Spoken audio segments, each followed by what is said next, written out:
Hello friends, എല്ലാവർക്കും നമസ്കാരം. നമുക്കൊരു ഏത്തപ്പഴം വരട്ടിയതുണ്ടാക്കാം. അതിന് വേണ്ടിയിട്ട് ഞാനിവിടെ 2 ഏത്തപ്പഴം എടുത്തിട്ടുണ്ട്, അധികം പഴുക്കാത്തത്. ഒരു അരമുറി തേങ്ങ ചിരണ്ടിയത്, 3 ടേബിൾ സ്പൂണ് അരിപ്പൊടി, ശർക്കര ചീകിയത്. അപ്പോൾ ശർക്കര ചീകിയത് ഇങ്ങനെ എടുത്ത് വെച്ചിട്ടുണ്ടെങ്കിൽ നമുക്ക് പെട്ടെന്ന് അതൊന്ന് കുറുക്കിയെടുക്കാൻ പറ്റും.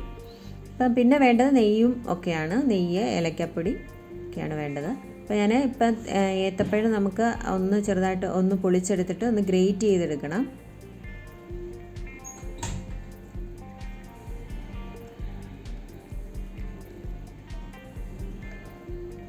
അപ്പോൾ ഇതേപോലെ ഒന്ന് ഗ്രേറ്റ് ചെയ്തെടുക്കണം.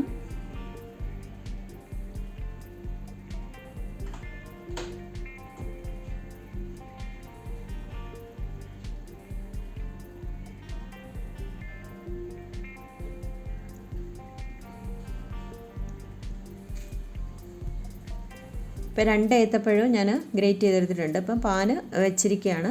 അപ്പോൾ അതിലേക്ക് ഞാൻ വെള്ളം ഒഴിച്ചിട്ട് നമുക്ക് ശർക്കരയൊന്ന് പാനിയാക്കി എടുക്കണം. ശർക്കര പാനി ഇതിപ്പോൾ ഞാൻ നേരത്തെ നമ്മുടെ വീഡിയോസൊക്കെ കണ്ടിട്ടുള്ളവർക്ക് അറിയാം എങ്ങനെ ശർക്കര പാനി ഉണ്ടാക്കി സൂക്ഷിച്ച് നമുക്ക് വെക്കാൻ പറ്റും വീടുകളിൽ.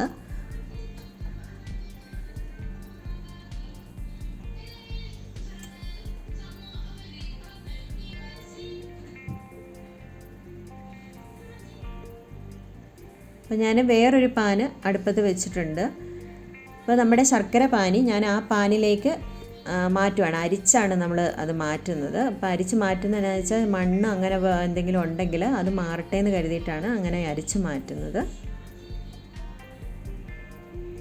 അപ്പോൾ അതിലേക്ക് ഞാൻ തേങ്ങ ചിരണ്ടിയത് ഇട്ട് കൊടുത്തു. അപ്പോൾ ഇതൊന്ന് നമുക്കൊന്ന് ഇളക്കിയെടുക്കാം.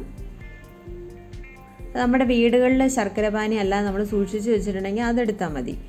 അതെടുത്തിട്ട് അതിലേക്ക് ഇതുപോലെ തേങ്ങ ചിരണ്ടിയത് ചേർത്ത് കൊടുക്കുക. പിന്നെ കുറച്ച് വീതം അരിപ്പൊടി ചേർത്തിട്ട് കട്ട കെട്ടാതെ ഇതുപോലെ ഇളക്കിയെടുക്കണം.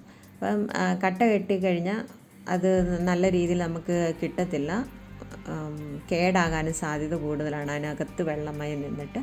അപ്പോൾ ഇതേപോലെ പൊടി ചെറുതായിട്ട് ഇട്ടിട്ട് കൊടുത്തിട്ട് വേണം അതുപോലെ നമുക്ക് ഇളക്കിയെടുക്കാനായിട്ട്.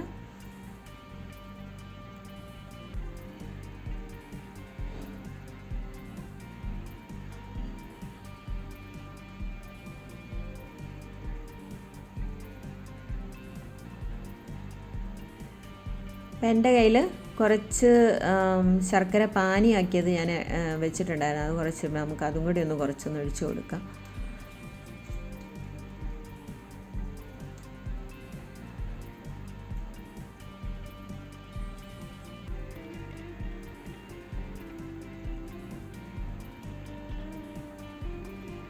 ഇപ്പം 2 ഏത്തപ്പഴത്തിന് ഒരു ഉണ്ട ശർക്കര, നല്ല വലിപ്പമുള്ള ശർക്കരയാണ്. ഒരു ഉണ്ട ശർക്കരയുടെ പാനി വേണം നമുക്ക്. ഏകദേശം ഒരു ഗ്ലാസ്, ഏകദേശം 1/2 ലിറ്റർ വെള്ളത്തിൽ വേണം പാനിയായിട്ട് കുറുക്കിയെടുക്കാനായിട്ട്. കട്ടയൊക്കെ ഉണ്ടെങ്കിൽ അത് മാറിക്കിട്ടും. പൊടിയായിട്ട് ചീകി വെച്ചിട്ട് ചെയ്താൽ അത് എളുപ്പമാണ്. ഇപ്പം ഞാനിത് ബനാന ഇട്ട് കൊടുത്തിട്ടുണ്ട്. ബനാന നമുക്ക് ഇതിൻ്റെ ഒപ്പം ഒന്ന് ചേർത്ത് കൊടുത്തിട്ട് നന്നായിട്ട് ഇളക്കി സോഫ്റ്റ് ആകണം. നല്ലപോലെ സോഫ്റ്റായിട്ട് വരണം. ബനാന എന്തെങ്കിലും വെള്ളമയോ അങ്ങനെ വല്ലതും ഉണ്ടെങ്കിൽ അത് വലിഞ്ഞു പോകണം. അപ്പോൾ നന്നായിട്ട് ഇളക്കി കൊടുക്കണം.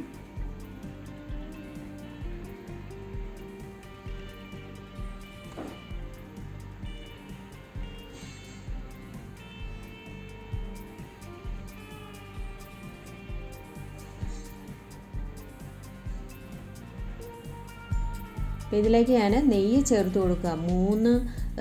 ഒരു ടേബിൾ സ്പൂണിന് 2 ടേബിൾ സ്പൂണ് നിറച്ച് നെയ്യ് ചേർത്ത് കൊടുക്കുക. ഇത് എത്ര ദിവസം വേണേലും നമുക്ക് നമ്മുടെ വീടുകളിൽ നമുക്ക് സൂക്ഷിച്ച് വെക്കാവുന്നതാണ്. ഇപ്പം ഫ്രിഡ്ജിലൊക്കെ വെക്കുകയാണെങ്കിൽ, ചെറിയ ടിന്നകത്ത് എടുത്ത് വെക്കുകയാണെങ്കിൽ ഇത്ര ദിവസം വേണേലും ഇരിക്കും. നമുക്കന്നേരം അടയൊക്കെ ഉണ്ടാക്കുമ്പോഴത്തേക്കിന് ഇത് ഉപയോഗിക്കാൻ പറ്റും. ഇപ്പോൾ ഞാനൊരു 3/4 ടീസ്പൂൺ ഏലക്കാപ്പൊടി ചേർത്ത് കൊടുത്തിട്ടുണ്ട്. ഇത് നമ്മുടെ ചക്കപ്പഴം വരട്ടുന്ന അതേപോലെ തന്നെയാണ്, അതേപോലത്തെ ടേസ്റ്റൊക്കെ തന്നെയാണ്.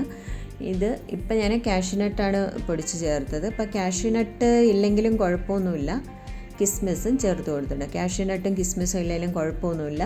നമുക്ക് ഏലക്കാപ്പൊടി, ശർക്കര, തേങ്ങ, ഏത്തപ്പഴം ഇതൊക്കെ ഉണ്ടെങ്കിൽ പെട്ടെന്ന് ഉണ്ടാക്കിയെടുക്കാവുന്നതാണ്. ഒരു 6-7-8 മിനിറ്റ് എടുക്കത്തുള്ളൂ മാക്സിമം.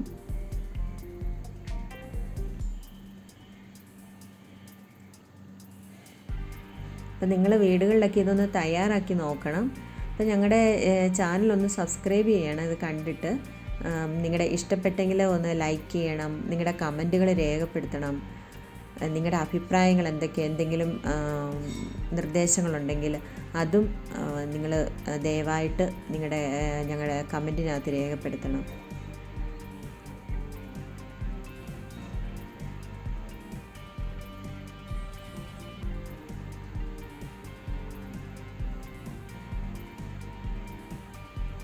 ഇത് കുട്ടികൾക്കൊക്കെ ഇഷ്ടപ്പെടും. എല്ലാവർക്കും നമ്മൾക്ക് പെട്ടെന്ന് അടയൊക്കെ ഉണ്ടാകും. വൈകുന്നേരം 4 മണി ചായയുടെയൊക്കെ കൂട്ടി മിക്ക വീടുകളിലും നമ്മുടെ വീടുകളിലൊക്കെ അട ഉണ്ടാക്കുന്നതാണ്. അരി കൊണ്ടും ഗോതമ്പ് കൊണ്ടും റവ കൊണ്ടും ഒക്കെ അട ഉണ്ടാക്കാറുണ്ട്. അപ്പോൾ അതിനകത്ത് വെച്ചിട്ട് നമുക്ക് ഇത് കൊടുക്കാവുന്നതാണ് കുട്ടികൾക്ക്. അപ്പോൾ വേറൊരു വെറൈറ്റി ടേസ്റ്റോടുകൂടി കുട്ടികൾക്ക്, മുതിർന്നവർക്കും എല്ലാവർക്കും ഇഷ്ടപ്പെടും. അപ്പോൾ എല്ലാവരും തയ്യാറാക്കി നോക്കണം. അപ്പോൾ ഇത് നമ്മുടെ ചക്ക വരട്ടി റെഡി ആയി കഴിഞ്ഞിട്ടുണ്ട്. ഞാനൊരു പാത്രത്തിലേക്ക് ചെറുതായിട്ട് നെയ്യ് വരട്ടിയിട്ട് അതിലേക്ക് വെച്ച് കൊടുക്കണം. അതൊന്ന് അടി ഒട്ടാതിരിക്കാൻ വേണ്ടിയിട്ടാണ്. ഇപ്പം എല്ലാവർക്കും ഒന്ന് കാണാൻ വേണ്ടിയിട്ടാണ് ഞാനിങ്ങനെ വെക്കുന്നത്. അത് കഴിഞ്ഞിട്ട് നമുക്ക് ടിന്നിനകത്ത് തണുത്ത് കഴിയുമ്പോഴത്തേക്കിന് ടിന്നിനകത്തോട്ട് മാറ്റി അടച്ച് വെക്കാവുന്നതാണ്.